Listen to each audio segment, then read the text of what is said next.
Hello and welcome students, আশা করি তোমরা সকলেই খুব ভালো আছো। জ্ঞানজ্যোতি কোচিং সেন্টার পক্ষ থেকে তোমাদের সবাইকে আরো একবার স্বাগত। তো আমি মীরা ম্যাম, আমি আজ তোমরা যারা যারা কলকাতা ইউনিভার্সিটি আন্ডারে পড়ছো, তোমাদের থার্ড সেমিস্টারে মেজর 3 যে বেঙ্গলি পেপার রয়েছে, সেখান থেকে আজ এই বিষয়টি নিয়ে আমি আলোচনা করব। সেটা হচ্ছে সংবাদ প্রভাকর যে পত্রিকা রয়েছে, সেই পত্রিকা সম্পর্কে কিন্তু আজকের ক্লাস আমি তোমাদের সঙ্গে পুরো ডিটেলসে আলোচনা করব এবং তোমাদের বুঝিয়ে দেবো। ঠিক আছে, ক্লাসটা অবশ্যই তোমরা শুরু থেকে শেষ অবধি দেখার চেষ্টা করবে। ক্লাসটা শুরু করার পূর্বে আগে খুবই একটা গুরুত্বপূর্ণ ইনফরমেশন আমি তোমাদের সঙ্গে আলোচনা করে দিয়ে যাই। তোমরা যার যা ভাবছো এই সেমিস্টারে আমাদের সঙ্গে অনলাইন ক্লাস বা নোটসের জন্য যোগাযোগ করবে, তাদেরকে বলে দিই আমাদের সঙ্গে যোগাযোগ করতে হলে দেখো নিচে দুটি নাম্বার দেওয়া আছে। এই নাম্বার দুটি হচ্ছে আমাদের Gyanjyoti coaching centre official helpline number. যে কোনো একটি নাম্বারের মধ্যে কল করে নিয়ে কিন্তু আমাদের সঙ্গে যোগাযোগ করে নিতে পারবে। ঠিক আছে, তার সঙ্গে তোমাদের বিভিন্ন সেমিস্টারের কোর্স ফি কি কি আছে সেটা বলে দিচ্ছি। দেখো, যারা যারা মেজর কোর্সের স্টুডেন্ট রয়েছে, তাদের জন্য কোর্স ফি রাখা হয়েছে 1199। আর যারা যারা মাইনর কোর্সের স্টুডেন্ট রয়েছে তাদের জন্য দেখো কোর্স ফি রাখা হয়েছে 699।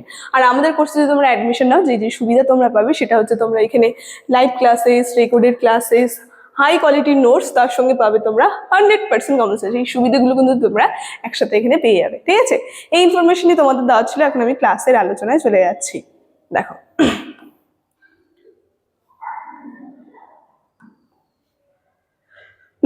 প্রথমে বলেছি আজকে যে বিষয়টি নিয়ে আলোচনা করব সেটা হচ্ছে সংবাদ প্রভাকর পত্রিকা। তো কি বলছে, এই যে সংবাদ প্রভাকর পত্রিকা যে রয়েছে, এই সংবাদ প্রভাকর পত্রিকা হচ্ছে ঈশ্বরচন্দ্র গুপ্ত সম্পাদিত একটি পত্রিকা। এটা বাংলা সংবাদপত্র। ঠিক আছে, এটা হচ্ছে বাংলা সংবাদপত্র, একটা বিখ্যাত সংবাদপত্র। কি বলছে যে এটি 1813 সালে সাপ্তাহিক হিসেবে যাত্রা শুরু করে এবং 1939 সালে এটি প্রথম বাংলা দৈনিক সংবাদপত্রে রূপান্তরিত হয়।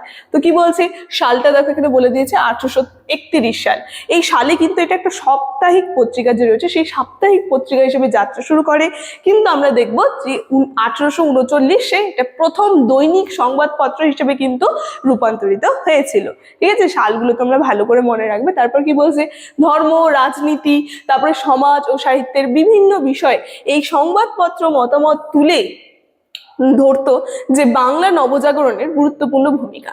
তো কি বলছে, দেখো এখানে বলছে যে বিভিন্ন বিষয় যেমন সমাজ, ধর্ম, রাজনীতি, এই সমস্ত বিষয় নিয়ে কিন্তু এই সংবাদপত্র পত্রিকার মধ্যে আলোচনা করা হতো। এবং কি বলছে যে সেই ক্ষেত্রে বাংলার নবজাগরণে এটা কিন্তু একটা গুরুত্বপূর্ণ ভূমিকা পালন করেছিল। ঠিক আছে, তারপর কি বলছে দেখো, সংবাদ প্রভাকর সম্পর্কে মূল তথ্য এখানে দেখো শর্টে শর্টে বলে দিয়েছে সুন্দরভাবে, প্রতিষ্ঠা আর সম্পাদককে এবং প্রকাশকালটা।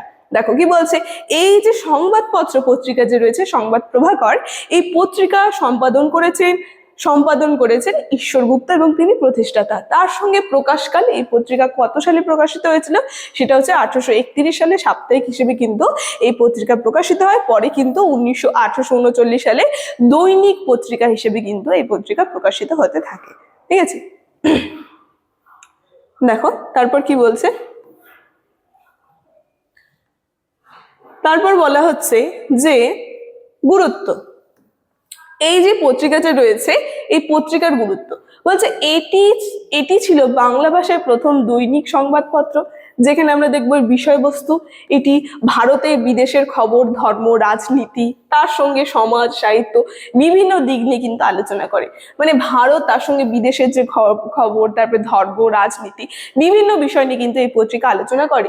এবং তার সঙ্গে কি বলছে, প্রভাব, এই যে এই পত্রিকা একটা গুরুত্বপূর্ণ প্রভাব যেটা আমরা দেখব সেটা হচ্ছে বাংলা নবজাগরণ এবং নীল বিদ্রোহের পক্ষে জনমত তৈরিতে এই পত্রিকা কিন্তু বিশেষ প্রভাব রয়েছে। ঠিক আছে, নবজাগরণ, তার সঙ্গে আমরা দেখেছি আরেকটা জায়গা সেটা হচ্ছে নীল বিদ্রোহের পক্ষে। ঠিক আছে, নীল বিদ্রোহের পক্ষে জনমত তৈরিতে এই পত্রিকা কিন্তু একটা গুরুত্বপূর্ণ প্রভাব ফেলেছিল। ঠিক আছে, তারপর কি বলছে দেখো,